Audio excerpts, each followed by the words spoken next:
The scene opens at the end of a fierce battle, where Aang, the protagonist, is grappling with regret over his title as humanity's mightiest warrior. As he faces death, he feels unworthy of the title, despite having defeated all 7 of the Fin demons.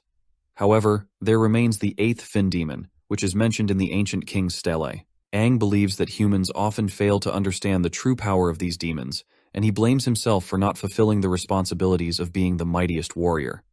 He wonders what the 8th Fin demon wants from him.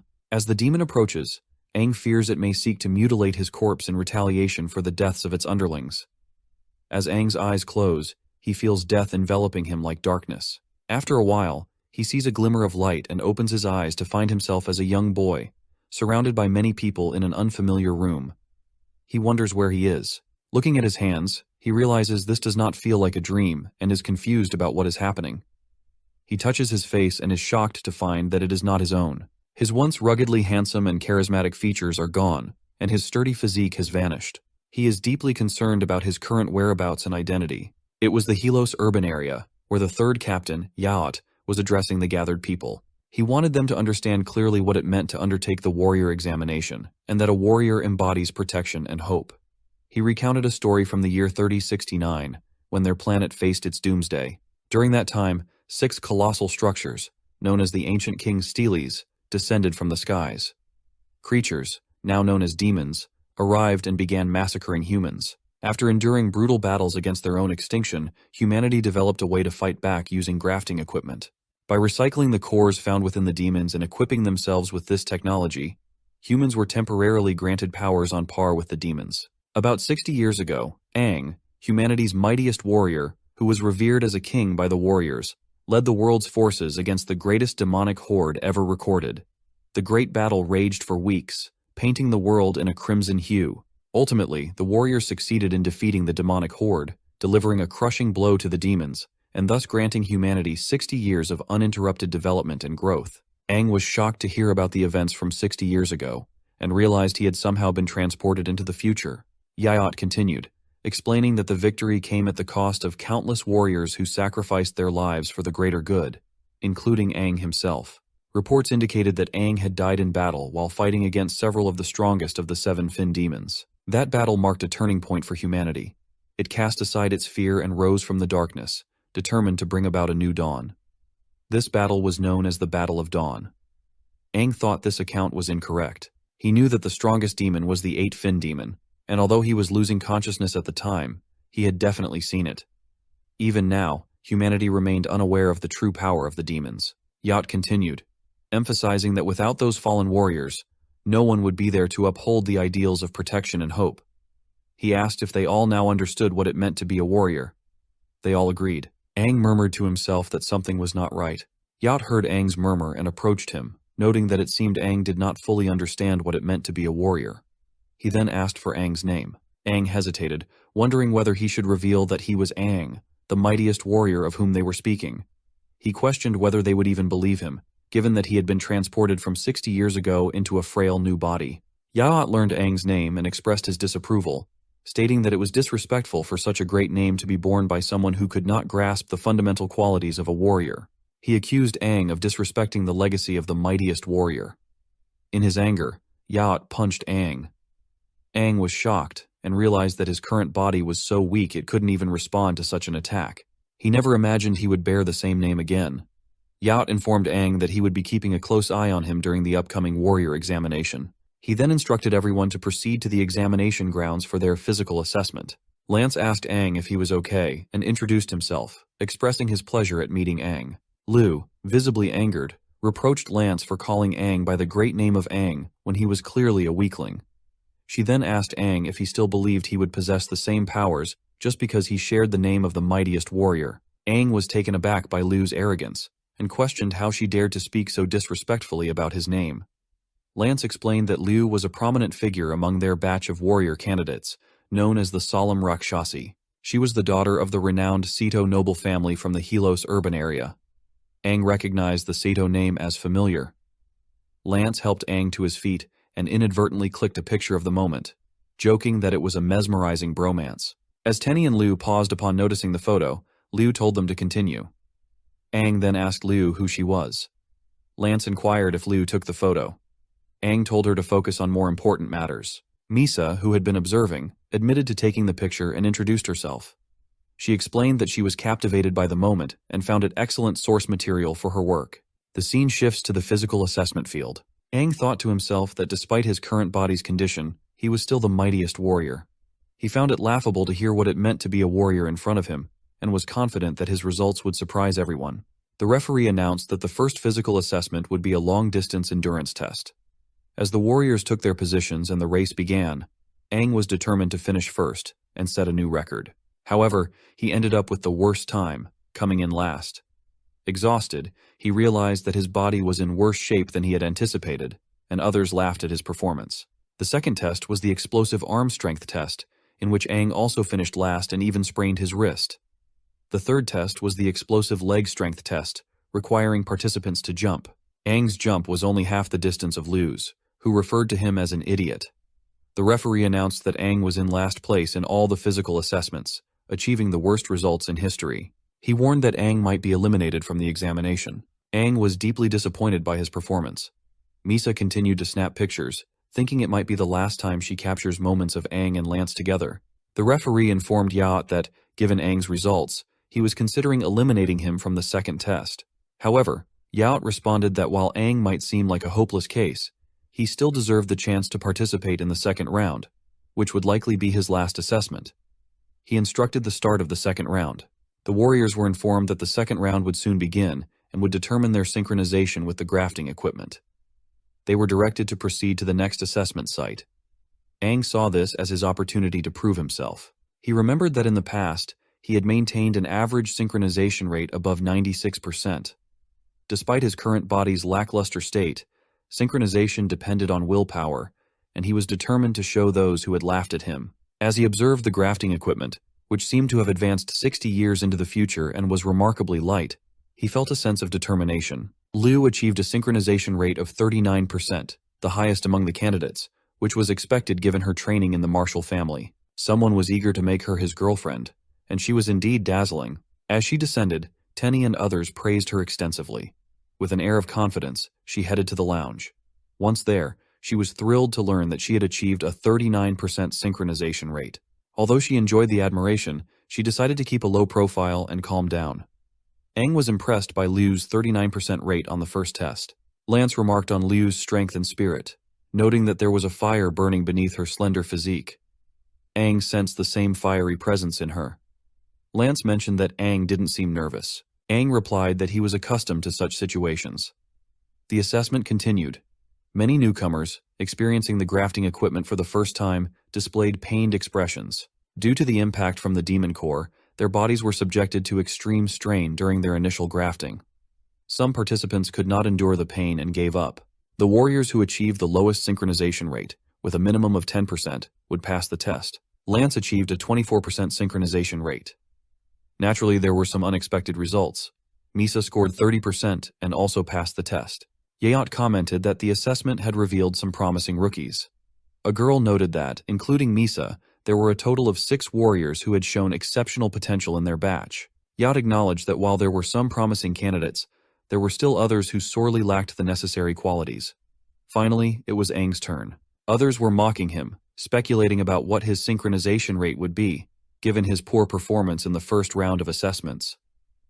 Aang thought to himself that they would regret their laughter. He was determined to prove them wrong, and hoped they wouldn't be able to handle the shock of what they were about to see. Aang chose the Crimson Core for its enhancement of physical strength, and recalled that there were a total of 6 types of demon cores that could be acquired from the battlefield. The most commonly seen ones were crimson, yellow, green, and blue. He believed that achieving such a high synchronization rate required immense willpower.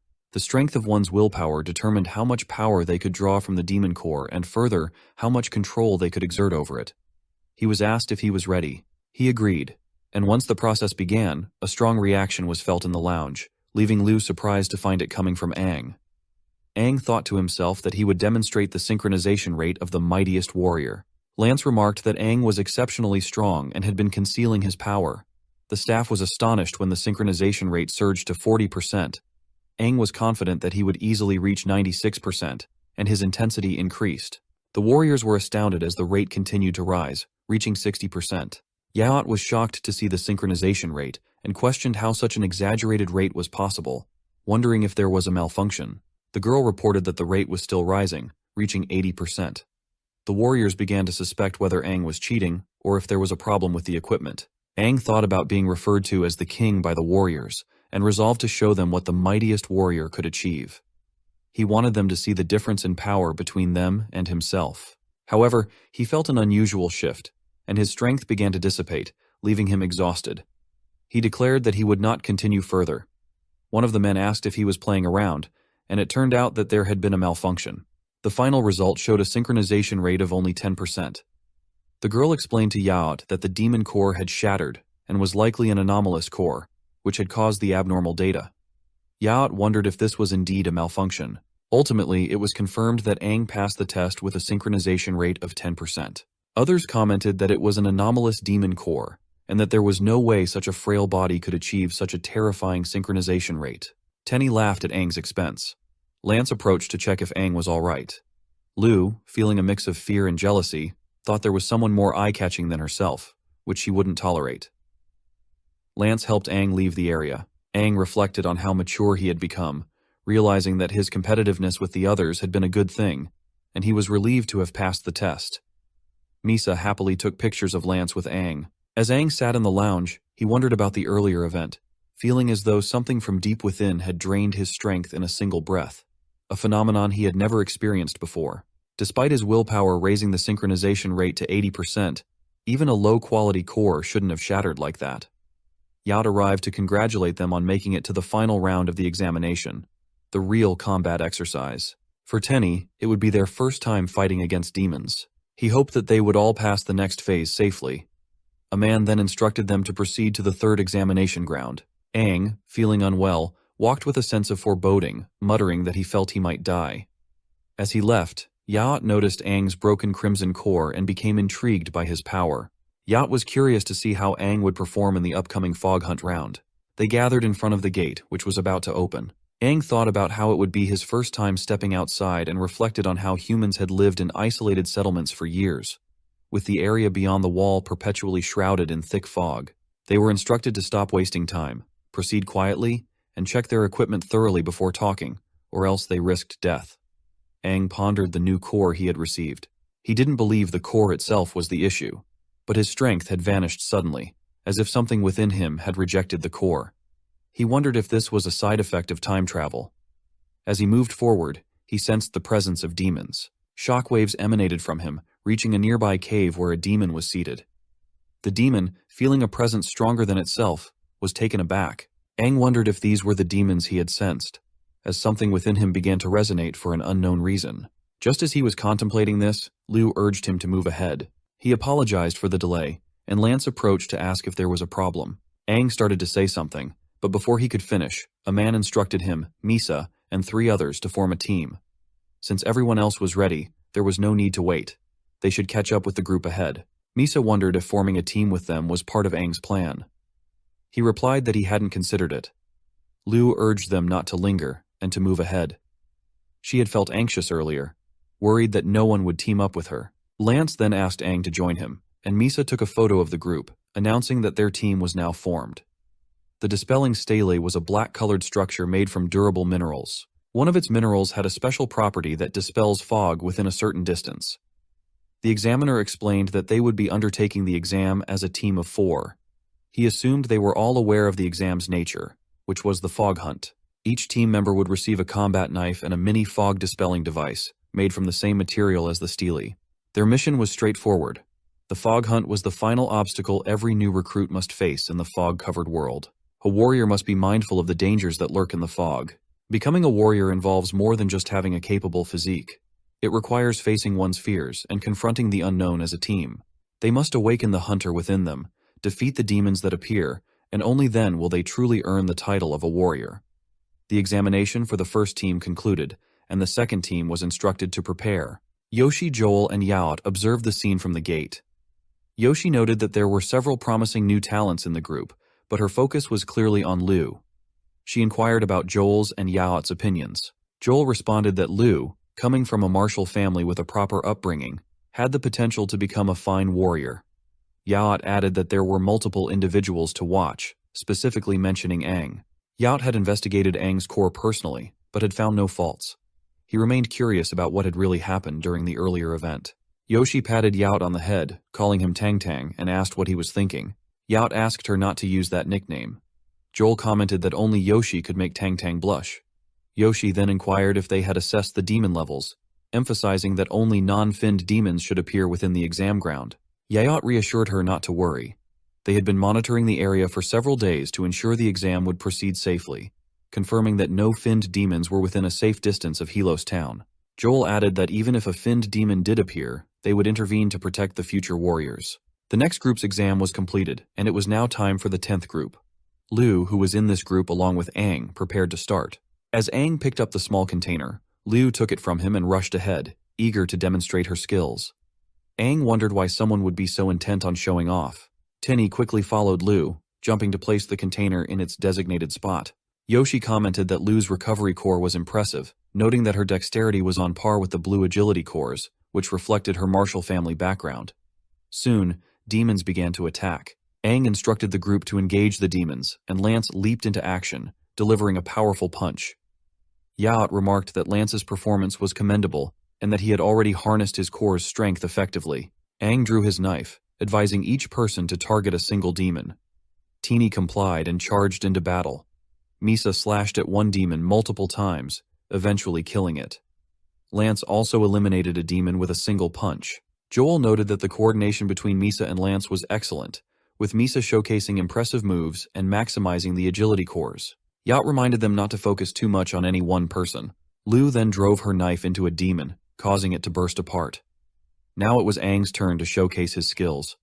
He focused on the 3 critical points: the throat, chest, and abdomen. With precise strikes, he targeted these areas, reflecting on the limitations of his current body and the amount of burst damage he could deliver. Determined to push his limits, he prepared to test his capabilities under these exam conditions and rushed forward to continue attacking the demon. The demon punched him, but he dodged and stabbed the knife under its shoulder, thinking that his reaction time was too slow. As the demon attempted to kick him, he dodged again and stabbed the knife once more, noting that his motor coordination was lacking. He even landed a few hits but found that his attacks were too weak. Lance remarked that it seemed like Aang was toying with the demon. Misa was taking pictures and wondered if she would capture everything. Liu remained unresponsive but thought that Aang was intentionally showing off. Finally, Yoshi noticed and asked who he was, observing that he was pressing his attacks effectively. Joel added that Aang also seemed to move like a seasoned veteran. Aang concluded that his body couldn't use any of the abilities from his past, and he was tiring quickly, a dire situation. He decided it was time to finish off the demon. However, as he rushed to attack, something emerged from the group to kill the demon. Misa wondered what those roots were. As they fought the demon, a one-fin demon emerged. Recognizing the threat, Yacht instructed the warriors to fall back, and they quickly complied. Yoshi and Joel also engaged the one-fin demon. Yoshi urged the hunters not to panic and to retreat to Yacht, who promised to protect them until they reached town. The one-fin demon remarked that a human felt like a demon. Aang and his 3 friends were already trapped and wondered what the demon was saying. Liu thought the no-fin demon was no match for the one-fin demon and feared she would be torn to shreds in an instant. Aang realized that his current body wasn't equipped to handle a one-fin demon and felt overwhelmed by the fear of facing such a formidable opponent as an ordinary warrior. The one-fin demon incapacitated the 4 of them and began to carry them away. Joel and Yoshi rushed to confront the demon, but as it fled underground with the 4, Joel instructed the group to follow. After some time, the trail ended abruptly. Yoshi wondered how a one-fin demon could have appeared suddenly, given that Yacht had repeatedly checked the area for days without making any mistakes. This kind of incident had never occurred before. Yacht arrived, questioning where the 4 warriors had gone and why they had stopped tracking the demon. Joel told him to calm down, as the trail had ended. Yoshi explained that the one-fin demon seemed to have descended deeper, and that they shouldn't rush, since the area ahead was unexplored. Yacht, recalling his past and the loss of his brother, pounded the ground in frustration, blaming himself for the danger faced by the 4 warriors. Joel suggested returning to town, betting that it had descended into chaos in their absence. He proposed sending search teams to investigate the surrounding area and ensure no more one-fin demons were present. Yoshi agreed that no one expected such an outcome, but emphasized the need to stay calm, even though she knew it was difficult for Yacht. Yacht stood up, telling both Yoshi and Joel to return to town, while he continued searching for the four warriors, assuring them not to worry. Joel began to speak, but Yoshi interrupted, instructing Yaot to return before sunset. Yaot agreed and ventured into the fog. Yoshi remarked that they wouldn't be able to change Yaot's mind. Joel agreed, adding that Yaot's younger brother had been taken by a demon, and Yaot still blamed himself for that loss. Yoshi noted that if Yaot's brother were alive, he would be around the same age as the captured kids, and they likely reminded Yaot of him. The scene shifts to the cave where Aang and the others were tied up. Aang woke up, confused about their location, and was relieved to find that everyone was still alive. The demon appeared from behind, commenting that Aang was the first to wake and seemed different from the other three. The demon was curious about Aang's identity and why he had a similar aura to that of the demon, even appearing stronger than the one-fin demon. Aang asked what the demon was talking about. In response, Aang emitted a red light, breaking free from his restraints, and charged at the demon. The demon dodged Aang's attack. Aang thought to himself that, in the past, he could have sliced the demon's head off before it even had a chance to react. He needed to rescue the others. He noted that the one-fin demon had a red core, which gave it agile movement and flexible limbs, enhancing its reaction and attack speed. However, this also meant that its joints weren't protected by thick skin, making its agility both a strength and a weakness. Just then, the demon extended spikes from its hand and stabbed them into Aang. Aang realized that targeting the demon's joints was the only way to exploit its weakness. He pressed hard to force the demon's hand out, determined not to be underestimated. He declared to the demon that he had killed countless one-fin demons before. The demon responded by delivering a brutal kick, injuring Aang and causing him to bleed. The demon taunted Aang, stating that even though he knew its weakness, as a wood-type demon, it could regenerate its body. Aang was shocked, as he believed only green core demons had regenerative abilities. He wondered if demons had evolved over the past half-century. The demon accused Aang of underestimating it, and then used roots to stab through Aang, drawing him closer. Grabbing Aang by the head, the demon said that he still didn't understand Aang. Aang felt the roots piercing through his organs, causing intense pain and making it hard to breathe. He had only just been reincarnated, yet it seemed he was already on the brink of death. He feared for the lives of the other three as well. Just as in his past life, Aang felt that everyone would die alongside him, and he was filled with regret and sorrow. He lamented his weakness and felt profound remorse for his companions.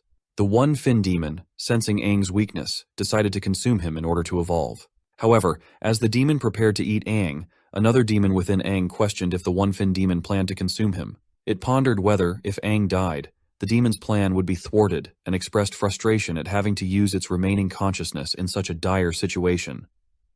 The one-fin demon sensed an overwhelming, terrifying aura. As the demon form within Aang began to emerge, the one-fin demon wondered if it was a five-fin or six-fin demon.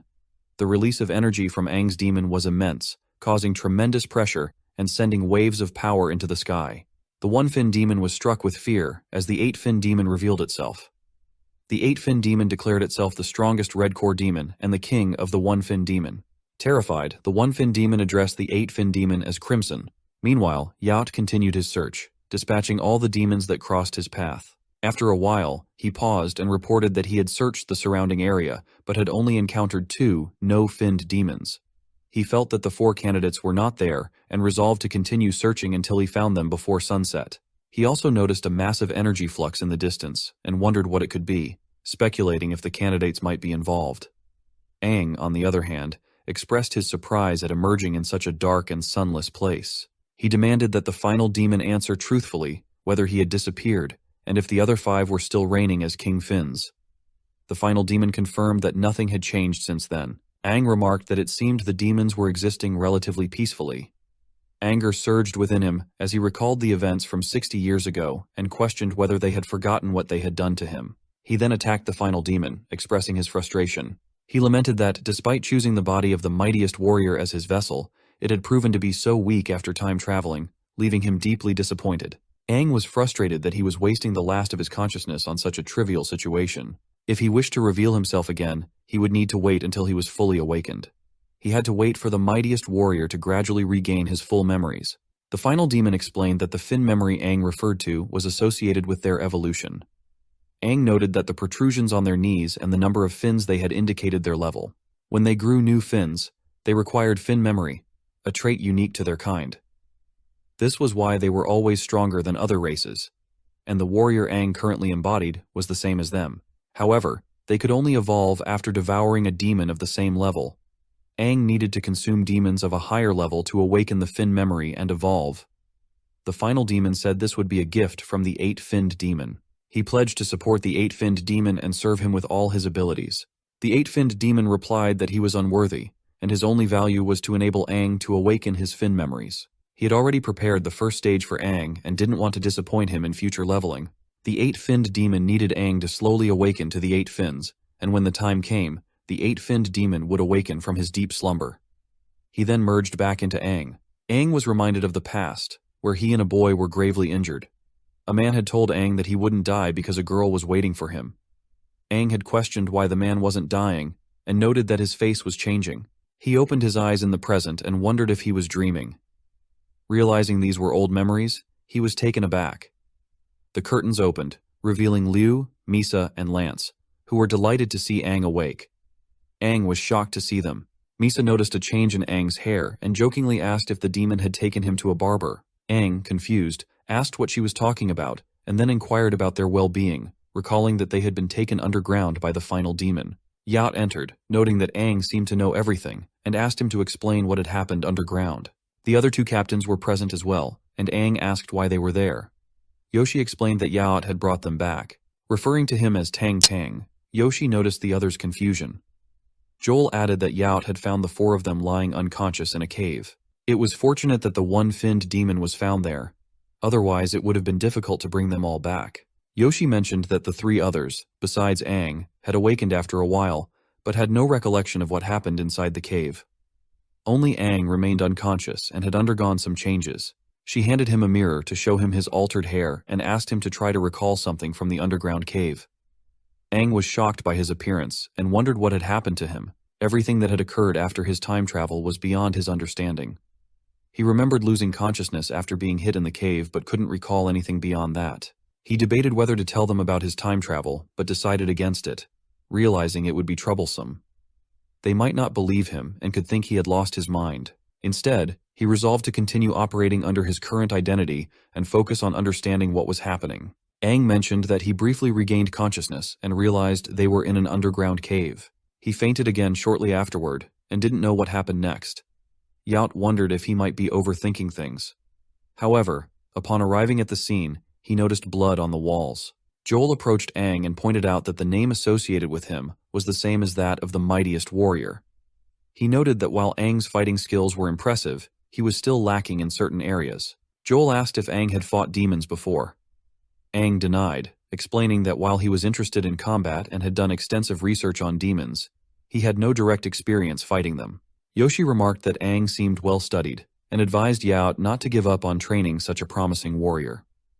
Aang then inquired about the status of his warrior examination. Misa informed him that they had passed and were now part of the Stilk team. Lance added that due to recent incidents, Yaot had organized them into a group of 4. Liu noted that they were falling behind compared to others. Yaot explained that teams had to accept missions to gain points, and since Aang had been unconscious for 3 days, they hadn't accumulated any points. Aang was shocked to learn he had been unconscious for so long. The next day, the 4 of them prepared and dressed in their proper uniforms, stood in the town. Citizens discussed the new warriors who had gathered 3 days ago. Yote congratulated them on becoming official warriors and commended them for surviving an encounter with a 1-finned demon. He would be leading their squad, which was one of 9 under his command. Yacht expressed his hope that they would stand out among the other squads. Aang thought the rules seemed tougher than before. Lance asked Aang if he had really never heard of the squad leaderboard. It appeared that Aang was a newcomer without much knowledge about it, and currently they were at the bottom of the leaderboard. Yacht explained the details of the leaderboard and informed them that the bottom squads would face monthly punishments, such as becoming the cleaning squad, until the next month's rankings were decided. Aang understood why the town was so clean. Yaot appointed Liu as the leader of their group and asked if there were any objections. Lance and Misa had no objections. Aang wondered if they would later regret not making him the leader. Liu was excited about his new role. Yaot instructed them to take missions from the board and to become accustomed to using their nano-wings in battle. He told them to come to him if they encountered any problems. As Yaot left, Liu suggested they check the available missions, noting that they needed to catch up with the others. Misa, however, pointed out something more important. They needed to take a group picture. They quickly took the photo. Yacht later asked Joel and Yoshi for their thoughts on the situation. Yoshi mentioned that, as Yacht had noted, there were no fin demons around the cave. All had succumbed to explosive deaths, leaving blood splatters across the floor. Joel asked Yacht if he suspected that the 4 candidates were responsible for this. Yacht replied that he felt suspicious about Aang, noting that Aang had a familiar odor about him. Yoshi advised Yacht not to overthink it, and expressed her happiness that the 4 had returned safely. She requested that Yacht train them hard so they wouldn't lose to her squad. Yacht assured her he was being serious. Joel suggested that they keep observing and to inform them if Aang did anything noteworthy. The scene shifted to the mission board, where Aang was pleased to see that all the missions were of the Iran level, each offering 10 points upon completion. Lance pointed out that A-level missions were the highest level available, while Misa added that these might be the most challenging. Lance explained that B-level missions awarded 6 points, and CA-level missions awarded 3 points. While the latter two were relatively easier and safer, air-level missions were notorious for their danger, with frequent casualties. Liu took note of the 3 missions available, and along with Aang, decided they would undertake all of them. The 4 of them started running, and Aang activated the core. The nano wings deployed, but one of them got stuck on a rock. Aang focused on visualizing and harnessing the energy from the nano wings. Successfully, he materialized a sword in his hand, reflecting on how nanotech had advanced over the past 60 years. They then took cover behind a rock, and Liu confirmed they were all set. She informed them that their targets were 2 demons with no fins, and they needed to take both out simultaneously. She instructed them to stick to the plan and wait for her signal. When the signal came, they rushed to attack the demons. Liu noted they had 3 A-level missions to complete and lacked the time for an extended fight. They needed to end the confrontation quickly. Lance would obstruct their line of sight, so by attacking the demons, they could disappear from view. Liu reminded the team of the plan. She, Aang, and Misa would immobilize the demons. After executing the attack, Aang wondered how the demons would move with a severed joint. Lance punched both demons into the air, setting them up for Liu to finish the fight with her graceful moves. She executed the final blow with precision, feeling satisfied that the timing was perfect. Misa noted that the fog had cleared and the insertion was stable. Lance, relieved that the task was complete, commented on how dispersing the fog in the wild was significantly more challenging than in the exams, which was expected for A-level missions. Even one mission had taken a considerable amount of time. Misa discovered a red core from the demons and was pleased. Liu confirmed that they had finally achieved the full 10 points. Aang was surprised to learn that completing a mission automatically destroyed the cores. Misa explained that all the science was geared towards defeating the demons, and a chip inside the mission form was connected to the leaderboard in town. All completed missions would have their points automatically added to the leaderboard. After finishing the fog dispersal mission outside the town, Misa asked Aang if she could take a look at the other 2 cores. Upon inspection, she expressed disappointment. They had only acquired 3 cores after spending the entire afternoon fighting the no-fin demons, and they still needed to collect 7 more. Misa mentioned that capturing demons alive was particularly challenging. Lance commented that it seemed they had managed to keep things relatively easy for quite some time. Liu then outlined the next part of their plan. They would complete the remaining missions and continue pursuing A-level missions with the goal of reaching the top. Misa noted that Liu was glowing at that moment and took a picture of her. Lance emphasized that they should aim for the top rank and not let other squads look down on them. He then asked Aang for his thoughts. Aang replied that other squads would also be earning points, so they needed to act quickly to stay ahead. It was always the case that the fastest teams were the ones who succeeded, while those who lagged behind gained nothing. He reflected on how, despite being over 50 years old and having lived through 2 lifetimes, he felt rejuvenated by being with them. The youthful drive and determination of his teammates were invigorating and made him feel young again. He suggested that they try to complete another mission before sunset. Misa and Lance agreed. Liu felt as though Aang was stepping into her role. Lance had already taken down several demons and reported that they had eliminated 3 more. Liu noted that they were running low on tranquilizers for the no-fins, and there was a limit to how many each squad could carry. As Liu handled her gun, Aang stared at it intently. Liu explained that it was a nanotech tranquilizer gun, which would allow them to capture the demons. Aang recalled the past, when capturing demons required brute force and beating them unconscious, often leading to complaints from researchers about brain damage. Lance remarked that it was fortunate they had captured the demons, especially since they were out of tranquilizers. It seemed they had completed the mission, having slain an entire group of demons to capture the 3 alive, and there were more than 10 in total. Stretching out, Misa reminded them that all other warriors had to return before sunset, an ironclad rule with punishments for late returns. She suggested they head back. Aang wondered if he even had a home in that timeline. Liu mentioned that she needed to hurry and return as well. They just needed to set the GPS so the researchers could locate the spot, and the mission would be considered complete once they collected the 3 demons. Aang then asked if anyone else felt a sudden surge of killing intent. Red rays appeared from behind, striking the demons and killing them instantly. A masked boy confronted them, declaring that he wouldn't allow them to complete their mission. He insisted that his squad was supposed to handle all A-level missions, and questioned who gave Liu's squad permission to take them on. Aang wondered who these people were. The leader of the guild explained that they were the Black Gun Squad, the seniors of their group. He then asked a girl from his team how many squads had joined the mission. She replied that there were 3. The leader scolded Aang and his team for their rudeness in not greeting their seniors. The 4 members of the Black Gun Squad descended and confronted Liu's team, accusing them of taking A-level missions without permission and questioning if they were looking down on them. Liu was infuriated that these 4 had killed the demons her squad had worked so hard to capture. The boy from the Black Gun Squad asked about the leader of Liu's squad and why they hadn't come to greet the Black Gun Squad themselves. Liu rushed to kick him, but he dodged and questioned how she dared to attack her seniors. Liu retorted that they were not worthy of being called her seniors. Lance and Misa intervened, urging Liu to resolve the issue through conversation. Misa expressed frustration over the Black Gun Squad's unreasonable behavior and questioned how they could kill the demons her team had worked so hard to capture. The boy dismissed their concerns, saying it was all part of the competition and that they were being naive. Liu's anger grew with each passing moment. Lance and Misa tried to pull Liu away, and Lance asked Aang to handle the situation and settle things peacefully. However, Aang charged forward, kicking the boy and causing him to fall, which also knocked off his mask. Aang exclaimed that he had never heard something so shameless and questioned if they understood the effort it took to capture those demons. Lance and Misa were stunned by Aang's reaction, but Liu was pleased. The boy, now unmasked, challenged Aang, telling him to be ready for a fight. Liu, eager for battle, also prepared to engage. As the battle was about to start, Yaot intervened, blocking the attacks from both the boy and Aang, and pushed them both to the ground. Aang thought the fight was over and was curious to see how strong the current generation of warriors was.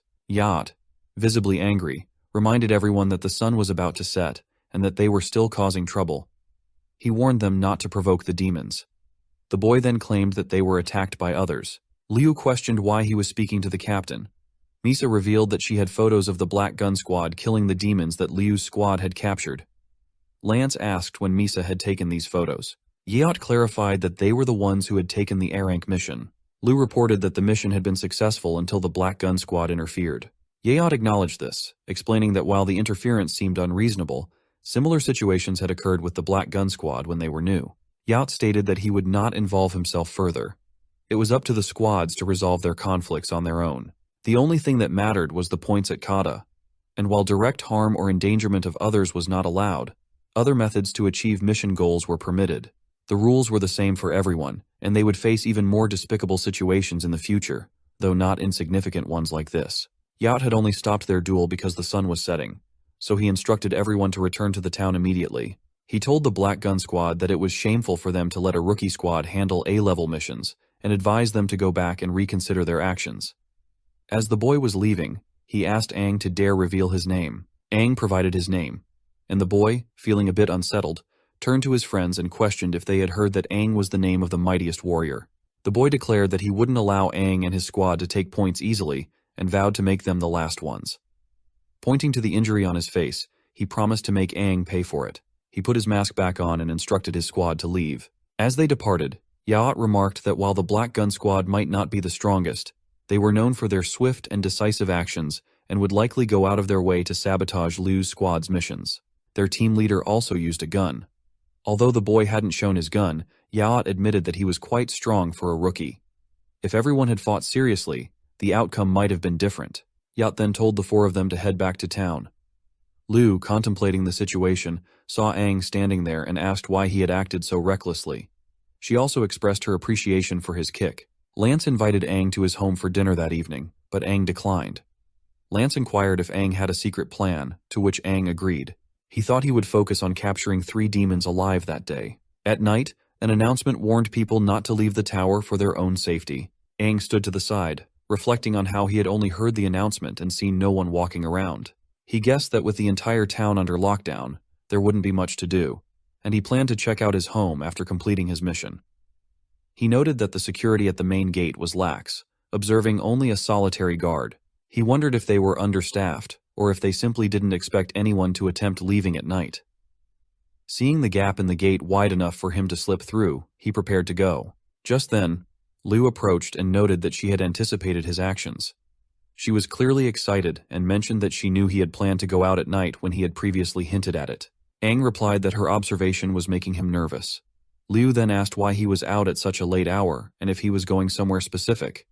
Aang played it off, saying he had simply eaten too much and wanted to take a stroll. He then admitted that he intended to surprise everyone in the morning and use the time to make up for the sabotage caused by the masked boy earlier that afternoon. Since Liu had seen him, he realized that his plan was now at risk.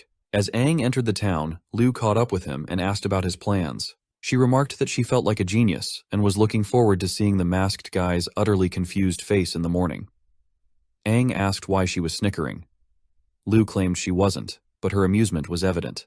On top of the main gate, 2 guards sat, yawning widely. One of them complained that guarding at night felt like torture, and wondered why they couldn't close the gate completely since no one was supposed to leave the town. The second guard, munching on something, warned him not to say such things, or the third captain would hear. He explained that the gap in the gate was there for emergencies, recalling an incident from a few years ago when refugees had arrived at the gate. They were slaughtered by demons because the gate took too long to open. Since then, all towns had maintained an emergency gap, prioritizing human lives over all else in that world. The first guard apologized, and the second guard reassured him, saying they would get used to it. He then pulled out an adult book, indicating that they had ways to pass the time. The first guard realized that the book featured the latest photo shoot of female warriors from other towns. The second guard mentioned that it had cost him a fortune and was hard to obtain, but it might make the night pass faster by flipping through the pages. As they were engrossed in the book, Aang and Liu rushed out of the gate. Aang observed that the exam ground they had used was now shrouded in denser fog than it had been in the morning. They moved to a different location, where Liu pointed out that they would be less noticeable due to the distance from the walls and the cover provided by the decaying forest. Aang reminded Liu of the plan. He would lure the demons out, and she should aim for their heads. They would use brute force to incapacitate them. He then headed into the fog, telling her to wait for him. Liu, although confident in Aang's abilities, felt a twinge of anxiety as he disappeared into the thick fog. She wondered if her emotions were a mix of excitement and fear, but knew she had to stay focused and be ready at a moment's notice. Liu was impressed by Aang's experienced method of luring demons. His ability to attract one no-fin demon at a time significantly reduced the difficulty of capturing them.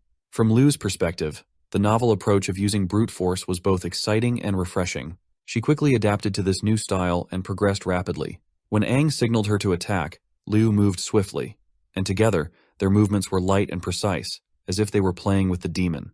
They continued to beat it until it fainted, reminiscent of their past methods. Aang reflected on how his new body still required a lot of training, even though he had once easily captured no-fin demons in his previous life. Liu mentioned that they had finally captured the third demon and expressed her exhaustion. Aang instructed her to leave them there. Liu hesitated and asked if he was sure. Aang assured her that the no-fin demons lacked intelligence and wouldn't know how to rescue one of their own. They were unlikely to approach the town, so the 3 demons would be safe where they were. The method of striking the demons' heads ensured they would remain unconscious for some time, allowing them to return in the morning to complete the mission. Liu asked how Aang knew so much about this technique. Aang admitted he might have revealed more than intended. Suddenly, 2 one-fin demons appeared, their scent unmistakably human. Aang was alarmed to see 2 of these demons at once, and wondered why they had appeared simultaneously. He and Liu were not well matched against them. The town's alarm sounded, and Yaot, Joel, and Yoshi rushed to the top of the main gate. Joel informed the guards that one-fin demons had been detected, and instructed them to sweep the area with searchlights. Yoshi questioned what was happening, and whether these demons were the same as those from the exam. Yaot clarified that they were not. The guards soon located the 2 one-fin demons. Joel, surprised, wondered if something was drawing them in. He instructed to stay calm, close the gates, and prepare the defense cannons. As the cannons readied for action, Yaot ordered not to close the gates because someone was still outside. He was infuriated to see Liu and Aang outside and demanded to know why they were out there. Yoshi wondered why those 2 were outside. They discovered 3 no-fin demons tied up, and Yaot realized what had happened, The two wanted to make amends for the mission that had been sabotaged earlier in the day. Joel added that their overconfidence and rash actions were common downfalls among rookie warriors. Angered, Yacht decided to punish them both when they returned. He rushed towards the demons, while Yoshi informed Joel that she would accompany Yacht, leaving the area to him. Joel felt that his hard-earned night of drinking had been ruined. The one-fin demons realized that the warriors had noticed them. Aang asked Lu to hold back, and they would wait for support while trying to hold out. Aang wondered if he was the target, questioning whether this was similar to the last incident, and whether it was due to his reincarnation or something that had happened inside the tunnel. Lu suggested they fight together. The demons questioned whether they were resisting, and then they descended, with one rushing to attack Lu, deeming her useless. But Aang saved Lu by pushing her out of the way. The demon remarked on Aang's quick reaction. Lu responded by kicking the demon and noticed some water, wondering if she had missed. The second one-fin demon ensnared her with 3 threads. The first demon instructed Aang to stay focused. Yacht arrived, delivering a punch to the demon and declaring that he wouldn't let the demons harm the warriors.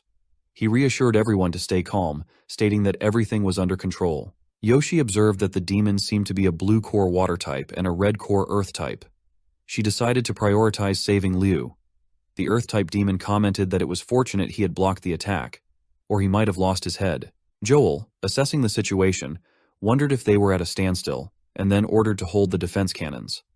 A girl approached Joel, informing him that they had detected a massive number of no-fin demons headed their way. Joel asked how many demons there were. She replied that it was difficult to count, as it seemed like a horde. Seeing the overwhelming number of demons approaching, Joel ordered the alarm to be sounded and instructed all the warriors to take their battle stations. As the alarm rang, the warriors realized it was a demon horde alert and quickly assembled on the wall. Yaot saw the demon horde and remarked that it seemed they had come prepared. Aang noted that the demons had bypassed them and were heading towards the town. Yoshi mentioned that the 2 one-fin demons had summoned the entire horde, so they needed to resolve the situation quickly. Liu urged them not to worry about her and to focus on defending the town. She felt she had been careless and had become a burden to the captains, referring to herself as a failure as a team leader. Suddenly, a demon covered her mouth to silence her. Yayot and the others retreated from the area. The second demon attacked them, and Yayot instructed Yoshi to keep an eye on it. Yoshi managed to break the spikes being launched. Aang noticed that the demons weren't attacking him directly. As Aang passed by the one-fin demon, it told him to proceed. Yaot realized that the demon had not stopped Aang and wondered why. The demon then rushed to attack them, warning them to stay focused, or they would die. Meanwhile, another demon took Liu away. Aang wondered if this was a trap designed to separate him from the captains. He decided to stay calm and not act rashly, acknowledging that he wasn't strong enough to handle the situation recklessly. Yaot and Yoshi instructed Aang not to pursue Liu, warning him that he wouldn't stand a chance against the one-fin demon. However, Aang couldn't shake the feeling that Liu's eyes seemed familiar to him, and he couldn't bear to leave her to die. Ignoring their warnings, he rushed to follow the one-fin demon. The demon set Liu down and remarked on how intriguing it was. The demon was fascinated by humanity's many emotions and had heard that humans often scream when they feel hopeless. It then demanded Liu beg to satisfy its curiosity. Noticing that Liu's mouth was bound, the demon realized why she wasn't screaming and freed her mouth, insisting she beg. However, Liu refused, saying the one-fin demon was unworthy of her pleas.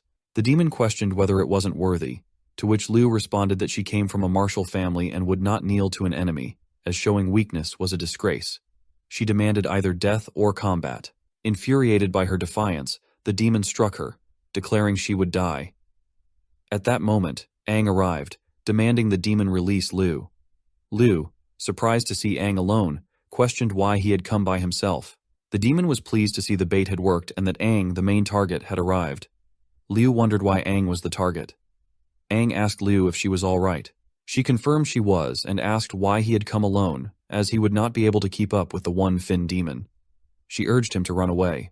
The demon struck Liu, ordering her to be silent. Aang pleaded with the demon not to hurt Liu, offering to take her place if it would let her go. The demon, however, charged at Aang, declaring that they would all die. Aang attempted to counterattack, but the demon dodged his strike and hit him instead.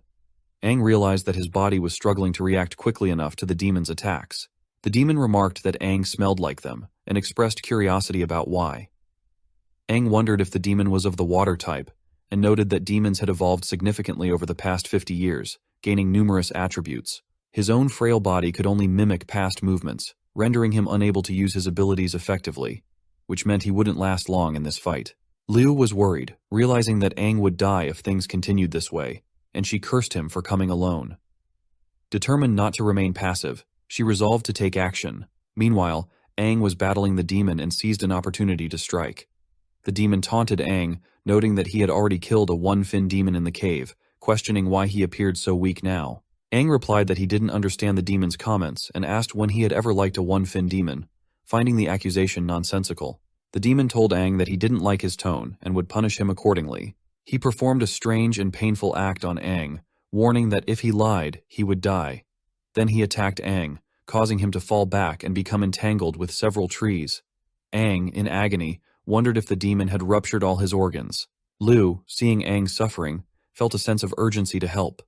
The demon approached Aang and warned that if he didn't reveal the information, he would be eaten, which would somehow contribute to the demon's evolution. As the demon moved to capture Aang, Liu intervened with a fierce attack, knocking the demon away and telling him to keep his hands off her teammate. Aang thought Liu had forcefully extricated herself from the situation, her wrists and ankles burning. Liu confronted the demon, declaring that if he wanted to kill someone, he should kill her first. The demon agreed and instructed her not to dodge his attacks. He then assaulted Aang from all directions, while Liu remained in place, blocking each attack. Aang urged her to dodge, but Liu explained that if she moved, the attacks would hit him instead. She asked him to let her focus. Despite her efforts, some spikes emerged from the ground and struck her feet. The demon captured her and declared that instead of killing her, he would torture her to make her scream. Aang lay there, watching in despair, and thought about how ironic it was that despite his reincarnation, he still had to witness his teammates die before him. He felt a deep frustration at having to be saved by a girl, and questioned how he could protect others when he couldn't even protect himself. He wondered why he had to endure the death of his teammates once more, and why he felt so weak. Suddenly, Aang unleashed a tremendous amount of aura, freeing Liu from the demon's grasp. The demon, puzzled by Aang's action, questioned whether it was merely the wind pressure that had caused the release, noting that Aang hadn't actually attacked him. Aang told Liu that she had done well for her first time as squad leader and instructed her to leave the rest to him. He gently laid her down. The demon, sensing a familiar smell, speculated that there were secrets about Aang. Aang, confused by the demon's comments, felt a surge of power emanating from his chest, rising upwards with an intense pressure as if it was about to burst forth. In a fit of rage, Aang's core began to shine brightly. The demon, noticing the transformation, wondered if it was a King Fin core. Lao saw the rays emanating from Aang and heard him declare that he knew the one-fin demon was going to die. Aang had awakened to his one-fin form. Meanwhile, Yaot and Yoshi were engaged in combat with another demon. The demon, feeling disoriented, sensed a powerful aura similar to its own. Yaot landed a punch, followed by Yoshi's kick, which left a noticeable hole in the demon. The demon, enraged by the damage, began to glow with intense energy.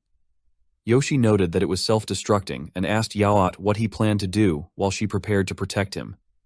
The demon proclaimed that all humans would perish. At that moment, a blast of immense speed, delivered by a spear, propelled the demon away to a considerable distance. Yoshi identified the attack as coming from the defense cannon.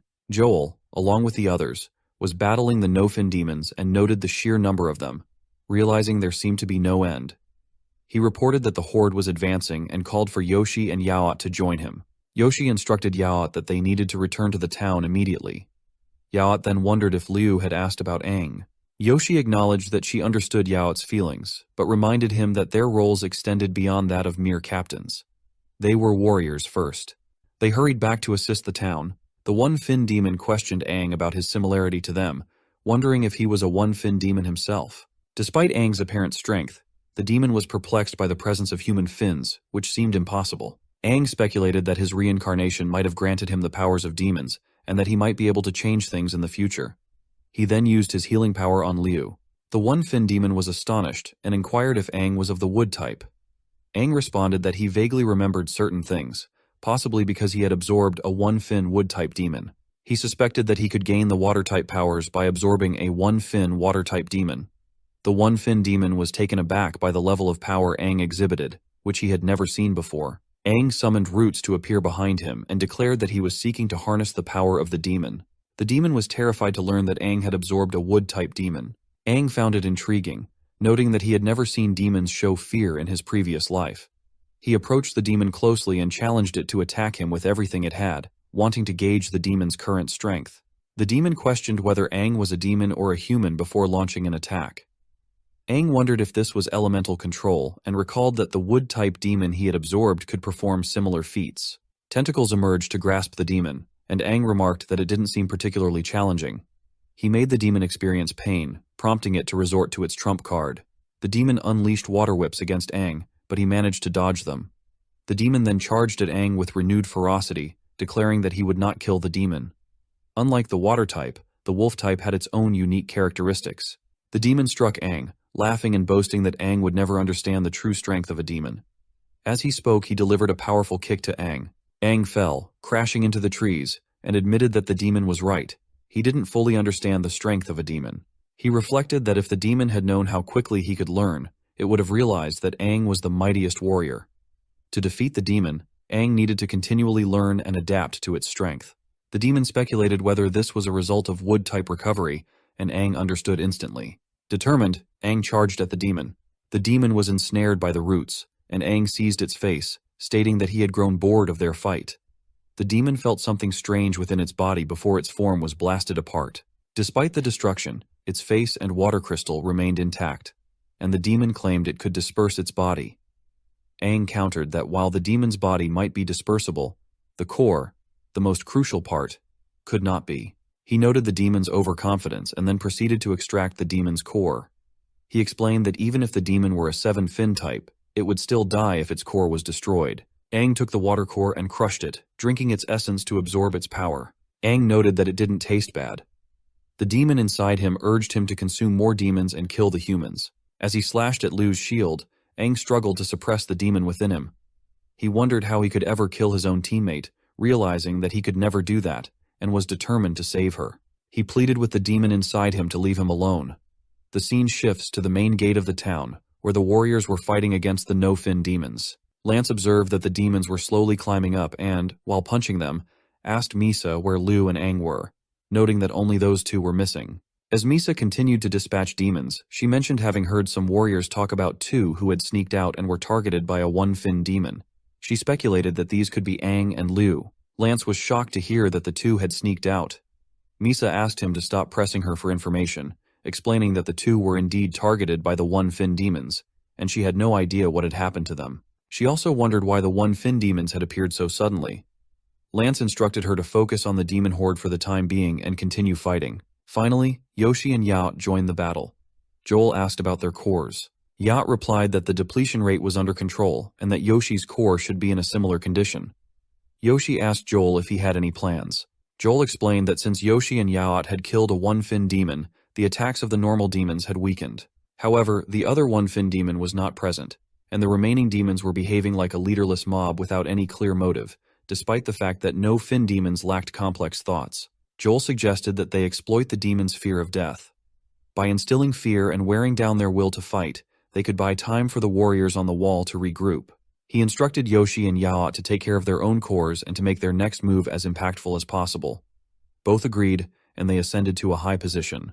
As they descended, they unleashed a massive explosion. Yoshi noted that, including the previous fight with the one-fin demon, this would be the second time they had used their cores in such a powerful way. Yacht remarked that if only the fire core within him could keep up, he could maintain this state indefinitely. Joel remarked that the explosive power of the red strength core was quite terrifying, and then he plunged into the demons, slashing through them. From above, Misa observed that it was her first time seeing a captain's attacks executed with such intensity. Yaot realized that this level of power must come from the one-fin core and aspired to reach such a level of warrior caliber himself. After a while, Joel checked on Yaot and Yoshi to see if they were all right. Yaot confirmed that he could handle the burden and that his body was holding up. Yoshi mentioned the thrill of the battle. Joel surveyed the scene and noted that their tactics seemed to be working. He then encouraged the warriors to steel themselves and continue fighting. The demonic horde was being pushed back, and the hunters were pleased to hear this. Joel suddenly felt something was amiss and pointed out that something was approaching. As it drew closer, it became clear that it was Aang carrying Lu. Yoshi wondered where the one-fin demon was. Joel told Aang that, even though they had broken the resolve of the no-fin demons, Aang shouldn't act so brazenly among them. If the demons reacted, they would do so instantly. As if on cue, the demons roared and began attacking Aang. The three captains rushed in to save him. Aang only saw them as he exerted pressure to make them all fall. The demons then started to flee. The warriors were elated as the horde retreated. Some wondered why the demons had suddenly withdrawn, and whether they were afraid of the captains. Others agreed, noting that the demons were likely terrified after witnessing the captains' incredible display of force. The warriors praised their captains for their bravery and strength. Yacht wondered if the retreat was due to their actions, or if Aang had played a part. As Aang returned to normal, he noticed that the captains were coming to assist them. In his dreams, Aang spoke with the 8-fin demon, who told him that Aang must surely enjoy his powers. When Aang asked who he was, the demon replied that Aang had seen him before, though it had been over half a century ago, and he should remember. Aang realized that the demon before him was one of the 8-fin demons, and he asked how many there were. The demon replied not to worry, all doubts would be cleared in time. The demon then appeared before Aang, who was lying down, and introduced himself as the Crimson King Fin, the strongest of his kind. He noted that Aang did not panic upon seeing him, which was expected from the mightiest warrior, and that Aang's willpower to resist his manipulation was impressive. The Crimson King assured Aang that he would not be harmed. Aang asked why the demon had chosen his body and what had happened to his own. At that moment, another 8-fin demon emerged from behind Aang. Touching his face, the demon said that Aang would understand in time. He explained that Aang's body was now infused with the power of Crimson, and for both their sakes, Aang needed to work hard and evolve. The Crimson King added that, after this, they would become ever closer to the perfect version of himself. Aang, growing angry, questioned what the demons took humans for, and then got to his feet and punched the demon. In reality, Aang rushed to attack and grabbed Liu's shirt, preparing to punch her. He then regained his senses and wondered what he was doing. Liu slapped him, and others questioned why Aang had acted this way. Jun then arrived and asked if this was how they should treat their savior. The others greeted him as master, while Liu referred to him as father. Joel informed Aang that Sun was the head of the Saito martial family and asked why Aang did not recognize him, given that he was from Hellos. Aang realized that Sun was the father of his teammate and surmised that he had been cared for even while unconscious. He apologized to Sun for the trouble he had caused. Shun reassured Aang not to worry and expressed gratitude on behalf of the Saito family, acknowledging that Aang had saved Sun's daughter. He thanked Aang for his bravery. Jun then instructed all the captains to rest in the training area for the time being and announced that they would celebrate the defeat of the demonic horde later that night. The three captains apologized for any inconvenience caused. Jun mentioned that he had been watching the three of them since they were children, so they didn't need to be overly polite and should treat the place as their home. He acknowledged that he would be troubled by looking after Liu, as she was naturally stubborn. He instructed them to put her in her place if necessary, and not to show her any mercy. Yacht suggested leaving the rest to them, assuring that they would handle their duties. He then asked everyone else to leave, except for Aang and the three captains. Once they were alone, Yacht asked Aang what he knew about the 1-fin demon that had appeared during the exam and the demonic horde. Joel added that, despite Aang being a member of Yacht's team, there was no room for hesitation. He then bluntly asked Aang if he was a demon. Aang asked if they were serious, reminding them that he and Liu had barely escaped from the 1-fin demon. Joel pointed out that Yoshi and Yacht had defeated a 1-fin demon together, and questioned whether Aang was claiming to have defeated one on his own. He then demanded to know how Aang had managed to escape. Aang wondered if there was really no other way to explain his actions, and what excuse he could offer. Joel pressed him, suggesting that Aang might be working with the demons, which could explain why the demons allowed him to escape each time. Aang contemplated whether he really had to reveal his secret, and what the consequences might be. He feared that if he confessed, they might kill him immediately, and he worried that they wouldn't believe he was human. Instead, they would see him as a threat due to the powerful demon within him. Joel's stern expression made it clear that he wanted answers. Aang wondered if he truly had to fight against them, and if this situation was really happening. Yoshi intervened, telling Joel that it was enough. He explained that only a 4-fin demon could transform into a human, and it didn't seem likely that Aang was such a demon. Even if he were, there would be no reason for him to come to a sea-level town like theirs. Yacht explained that demons were inherently selfish and lacked the concept of teamwork, so they wouldn't help others. Since Aang had saved Liu, Yacht concluded that he couldn't be a demon. Joel then patted Aang on the back, revealing that he had been teasing and questioning why everyone was so serious. He acknowledged that Aang and Liu had narrowly escaped death and must be exhausted. Yaot added that Liu had mentioned passing out after battling the 1-fin demon and did not remember what happened afterward. He asked Aang how he managed to escape with Liu. Yoshi inquired if Aang had defeated the one-fin demon. Aang reflected on how he had indeed defeated it, and realized that his worry about the demon within him had nearly made him forget. He claimed that he was a genius, and acknowledged that his ability was a bit much. He explained that he could instantly optimize and enlarge the core's strength, which allowed him to briefly surpass his current power. This was his secret trump card. Yoshi noted that Aang's description of his abilities sounded similar to how they used their core's power explosively. Aang agreed, and wondered if they would believe him if he explained further. Joel remarked that if what Aang said was true, then Aang was indeed a genius. Yahello asked if Aang was suggesting that he used this skill to defeat the demon in the cave as well. Aang confirmed that he had invented this technique the first time he faced a one-fin demon. He explained that his body had absorbed all the power from the core instantly, allowing him to defeat the demon with a single attack. He had blasted the demon to pieces when its guard was down, but because it was his first time using the technique, he passed out afterward. He had used the same technique again to save Liu, but his body could not handle the output, causing him to pass out once more. Yacht considered that if Aang's account was true, it would explain why the core in his chest was damaged both times. The amount of power had exceeded the limits. He marveled at Aang's genius. Yoshi agreed that if Aang's explanation was accurate, it validated Aang's claim that it was too much for him to handle. Yoshi noted that their technique was similar, but they had trained to limit the burden on their bodies when using their core explosively. Since Aang could not control it as they did, he advised that Aang should refrain from using the technique again, until he learned to control it properly. Yacht agreed with Yoshi and said that if Aang was truly a genius, there was no reason to turn down a sparring match. They moved to an open area with Aang preparing to face Yacht. He thought that Yacht still didn't fully trust him. Yacht, appearing enraged, challenged Aang to attack. Aang braced himself, wondering how he would fight Yacht. Even though his current power was considered basic compared to his past abilities, his body couldn't handle a full-on fight. He contemplated whether he should try using the demon's strength. Yacht rushed in with incredible speed, but Aang managed to dodge, witnessing massive destruction as a result. Yoshi called out to Yacht, urging him to control himself. Yacht replied that, if nothing else, Aang's reactions were commendable. Aang realized he was relying entirely on his past life experience, but this was already his limit.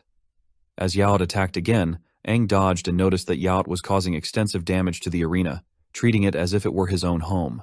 Yacht moved swiftly to grab Aang by the neck, asking if that was all he had to offer. Aang realized that his body couldn't escape Yacht's grip. Yacht then slammed Aang against the side wall. Joel observed that Yacht was going overboard and suggested they stop him. Yoshi reassured him that Yacht wasn't the type to harm someone unnecessarily. Yacht taunted Aang, questioning whether he truly deserved the title of genius. Aang, unwilling to be looked down upon, recalled that he was called a king by the warriors.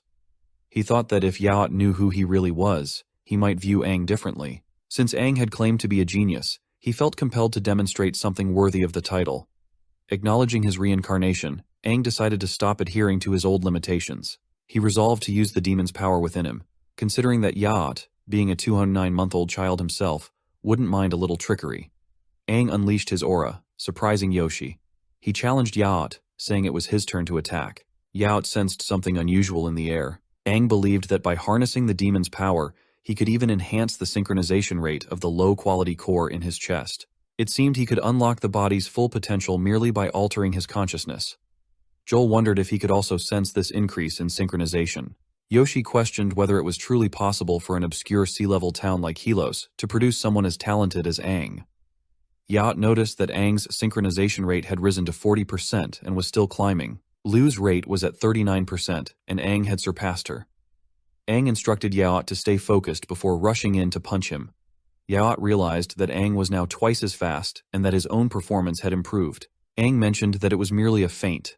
Yacht suspected that Aang was using the brief lapse in his reaction and a low body attack to throw him off balance, and that Aang was not attacking recklessly. Then Aang delivered a kick to Yacht as well. Joel thought it was a barrage of attacks and wondered where Aang had acquired such a high level of battle experience. Shun arrived, noting that it wasn't a good idea to be in close range with a brawler like Yacht. Yoshi and Joel approached Shun, who asked when he had arrived. Shun explained that he had come while they were focused on the battle. Joel apologized, explaining that Yacht wanted to use the training ground for a small spar with Aang, and apologized again for the minor disturbance. Shun glanced at the broken floor and inquired if that was the minor disturbance Joel mentioned. Joel assured him that Yacht would cover the damage. Jun said it was fine and expressed curiosity about Aang, who shared the same name as the mightiest warrior. He wondered how Aang would handle Yaot's counterattacks. Yaot had caught Aang's leg. Shun remarked that Yaot had always been like that. As soon as he saw an opportunity to counter, even if just for a moment, he would seize it with precision. His many years of fighting demons had only sharpened his judgment. Shun observed that having his ankles and movements seized in this manner would be difficult for Aang to escape, and it seemed Yaot was about to learn a painful lesson. Aang told Yaot that it was actually he who had caught Yaot. Aang struck Yaot's head with his own, landing a solid hit. Yaot wondered what had just happened. Aang explained that while the human skull was fairly durable, the area between the eyes was softer. He then charged in to attack again. Despite the incoming blow, Yaot remained steadfast. Joel watched in shock. Aang unleashed a massive blast, breaking the ground and demonstrating an all-in-one offensive and defensive technique. He decided to test the demon's power further. With immense force, Aang attacked again, causing Yaot to retreat in fear. Yaot vanished and reappeared behind him. Yoshi was stunned as Aang used the dust to maneuver into Yaot's blind spot and turn Yaot's own move against him. Joel remarked that Aang was quite vengeful, while Soon noted that he was a remarkably fast learner. Yaot managed to grab Aang, reminding him not to forget that this was his move and that he knew it better than anyone. Jun commented that Yaot was now losing his edge. Aang threw a punch but intentionally missed, creating immense pressure. Yaot wondered why Aang had missed. Aang explained that he preferred grappling techniques, and, had they used them from the start without holding back, he would have had no chance.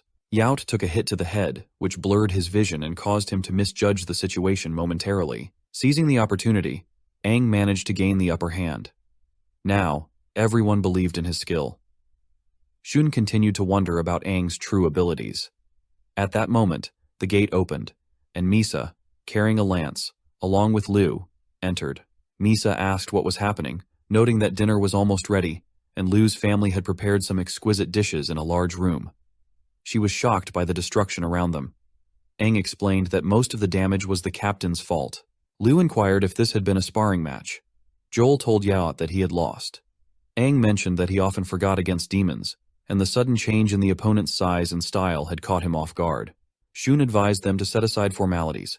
The sparring match was over, and it was time to start the feast.